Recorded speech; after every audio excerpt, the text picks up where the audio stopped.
In our last instructional video, we shared some basic techniques to help make your footage look more professional. And in this video, we're taking that a step further as Austin shares some tips regarding editing, using multiple cameras versus recreates in the field, natural and artificial lighting, white, black, and green screen techniques, and some other basic tips if you're looking to take your footage beyond the recreational level. If you're going to make a hunting show, your video has to tell a story. So first, we're going to look at how you can better tell your story during the hunt, and then we'll look at some behind-the-scenes tricks to improve your show. A buddy of his, but he was a bigger one. During the hunt, you need more than just footage of the animal, so you'll use something called a cutaway shot. A cutaway shows the audience something different than what they were just looking at. Since we've watched this turkey for a while now, let's cut away to a shot of something else. Another popular cutaway is the reality-style interview. He come running right in, and he was putting on such a good show that we didn't want to shoot him right away, so we waited.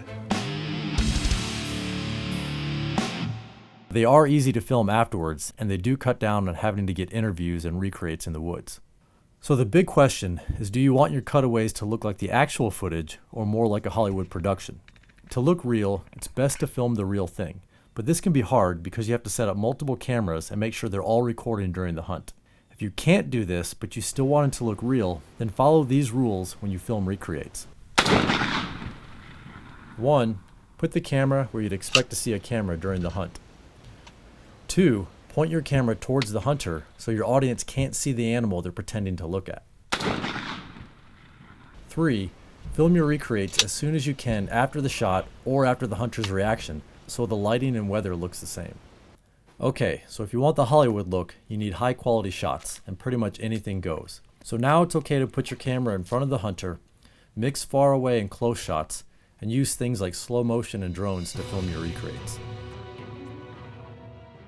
So if you forgot to film cutaways, you'll still need to cut down the actual hunting footage so it's not too long and boring for your viewers. Your editor is probably going to use a white flash, a black fade, or a cross dissolve to pull this off. The last choice is probably a jump cut like this. In the old school days, jump cuts were pretty much from the devil, but now they're a lot more common, even on popular hunting shows. So again, there's no right or wrong answer. It's just how do you want to tell your story. So those were tricks for filming during the hunt, but hunting shows have a lot more elements to them. So now let's look at behind the scene tricks. The word lighting intimidates people, but it's really simple once you understand a few concepts. The three main tools to adjust lighting are reflectors, diffusers, and lights. Reflectors are used to add sunlight to a person in the shade. So next to the last day archery season here in Kentucky. They're also used to add light to a person who's backlit from the sun.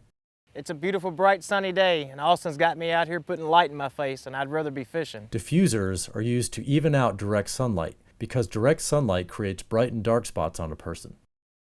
I really like working with these diffusers because the reflectors, they put way too much sun in your face. And camera lights can be helpful in any low light situation.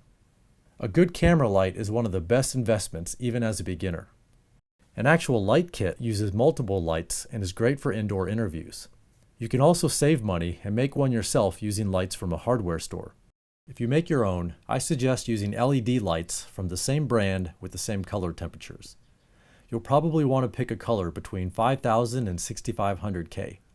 And the higher the CRI rating, the more accurate the color should be. So let's use a light kit to set up a professional indoor interview. There's endless ways to set up lighting, so here's a simple fail-safe method to get you started. First, use a main light at roughly a 45-degree angle from your subject. Then use another light at about a 45-degree angle on the other side of their face. The trick is to either turn down the brightness on the second light or place it farther away so it's not as bright as the main light. This gives a smooth transition of light across their face.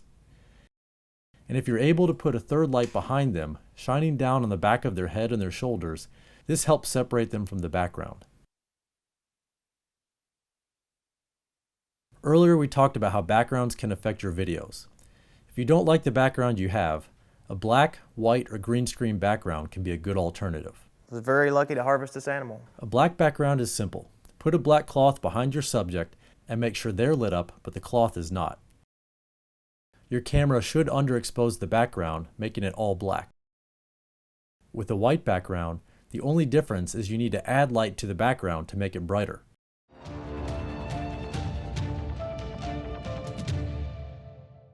And a green screen takes a little extra work, but it's still pretty easy. Basically, all a green screen does is allow you to remove a color in editing and replace anything that color with another video. You could actually use any color, but bright green is used since no one really wears bright green clothes. This makes it easy to remove only the green background and not a person's clothes. And fortunately for us, Jason's not wearing anything bright green. Hey, check out this next hunt. It's very exciting. You won't want to miss it. Anyways, the trick is to get your background smooth with no wrinkles. Okay, so first, I have to say a big thanks to Landmark Log Homes. They let us film there for free, and they just wanted to help out some local guys. They even fed us dinner, so check out their website down below. You'll definitely like what they have to offer. Okay, so for cutaways, if you want it to look real, just use action cams. Even when you fake it with an action cam, it looks real. Audio really tells the story, so make sure you get sound bites in the woods, and make sure that you get plenty of natural sound, you know, whatever's going on around you. All right, so last thing, if you really want to improve as a cameraman, you need to test your gear beforehand. Make sure everything's charged, make sure all the little beeps and stuff are all turned off on the cameras, and you might have to put some foam and stuff on different areas of your camera so it doesn't make noise when you clink stuff together. Okay, so up next, interviews. Keep watching.